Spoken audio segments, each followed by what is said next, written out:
بسم اللہ الرحمن الرحیم۔ ایک عورت کا خاوند وفات پا گیا۔ اس سانے کے بعد اس پر آزمائشوں کے پہاڑ ٹوٹ پڑے۔ اس کی کل جمع پونجی صرف 3 درہم تھی اور نابالغ بچوں کی کفالت کی ذمہ داری کا بوجھ اس کے کندھوں پر تھا۔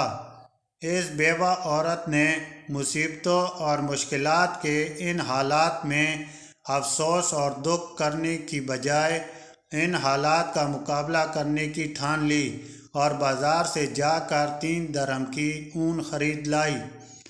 اس اون کو کاٹ کر کچھ چیزیں بنا کر فروخت کی تو 5 درہم وصول ہوئے، جن میں سے 2 درہم سے اپنے اور بچوں کے لیے کھانے کا انتظام کیا اور 3 درہم کی پھر سے اون لے آئی۔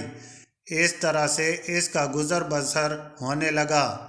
اپنی روزمرہ ترتیب کے مطابق ایک دن وہ بازار سے کھانے پینے کا سامان اور اون خرید کر گھر واپس آئی تھی اور اون کو صحن میں رکھ کر بچوں کو کھانا دینے لگی۔ جب بچوں کو کھانا دے کر وہ صحن میں آئیں تو اس نے دیکھا کہ اتنے میں ایک پرندہ کہیں سے اڑتا ہوا آیا اور اون کو اٹھا کر لے گیا۔ اس عورت کے لیے اپنے روزگار کے اس سبب کا ختم ہو جانا، اپنی کل کائنات کا یوں لٹ جانا قیامت سے کم نہ تھا۔ مستقبل کی ہولناکیاں اور مصیبتیں اس کی آنکھوں کے سامنے گھومنے لگیں۔ وہ بہت مایوس ہو چکی تھی۔ دوسرے دن وہ اس وقت کے درویش حضرت داؤد طائی رحمۃ اللہ علیہ کے گھر جا پہنچی اور ان کو اپنا قصہ سنا کر پوچھنے لگی، کیا ہمارا رب رحم دل ہے یا نعوذ باللہ ظالم؟ جناب داؤد طائی رحمۃ اللہ علیہ عورت کی درد بھری کہانی سن کر پریشانی کے عالم میں اسے تسلی دے ہی رہے تھے کہ اچانک دروازے پر دستک ہوئی۔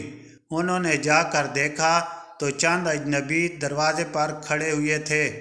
آپ نے ان حضرات سے آنے کی وجہ پوچھی تو انہوں نے کہا، حضرت ہم سمندر میں سفر کر رہے تھے کہ ہماری کشتی میں ایک سوراخ ہو گیا۔ پانی اس تیزی سے بھر رہا تھا کہ ہمیں ہماری موت صاف نظر آ رہی تھی۔ مصیبت کی اس گھڑی میں ہم میں سے ہر شخص نے یہ عہد کیا کہ اگر اللہ پاک ہماری جان بچا لیں تو ہم میں سے ہر آدمی 1000 درہم صدقہ کرے گا۔ ابھی ہم یہ دعا کر رہے تھے کہ ایک پرندے نے کہیں سے ہماری کشتی میں ایک اون کا گولا لا کر پھینک دیا، جسے ہم نے جلدی سے سوراخ میں پھنسا دیا، کشتی کو پانی سے خالی کیا اور سیدھے یہاں نزدیک ترین ساحل پر آ پہنچے۔ ہم چونکہ یہاں اجنبی ہیں اس لیے لوگوں سے کسی معتبر شخص کا نام پوچھا تو انہوں نے آپ کے پاس بھیج دیا۔ یہ لیجئے 10,000 درہم اور ہماری طرف سے مستقین کو دے دیجیے گا۔ یہ ساری گفتگو کمرے میں موجود عورت بھی سن رہی تھی۔ حضرت داؤد طائی رحمۃ اللہ علیہ رب العزت کی اس حکمت پر حیران و پریشان ہوئے۔ انہوں نے 10,000 درہم لیے اور اس بیوہ عورت کے ہاتھ میں رکھ دیے۔ آپ رحمۃ اللہ علیہ نے پھر اس بیوہ عورت سے کہا، اب میں تم سے سوال کرتا ہوں کہ کیا تمہارا رب ظالم ہے یا رحم دل؟ بیوہ عورت حضرت داؤد طائی رحمۃ اللہ علیہ کے چہرے کو دیکھتی رہ گئی اور اللہ تعالیٰ کی شان کریمی دیکھ کر اس کی آنکھوں میں بے ساختہ آنسو جاری ہو گئے۔ اس ایمان افروز واقعہ سے ہمیں یہ سبق ملتا ہے کہ اللہ تعالیٰ کی تدبیریں ہماری سوچ سے کہیں بہتر ہیں۔ اللہ تعالیٰ اپنے بندوں کو کبھی تنہا نہیں چھوڑتا۔ سبحان اللہ۔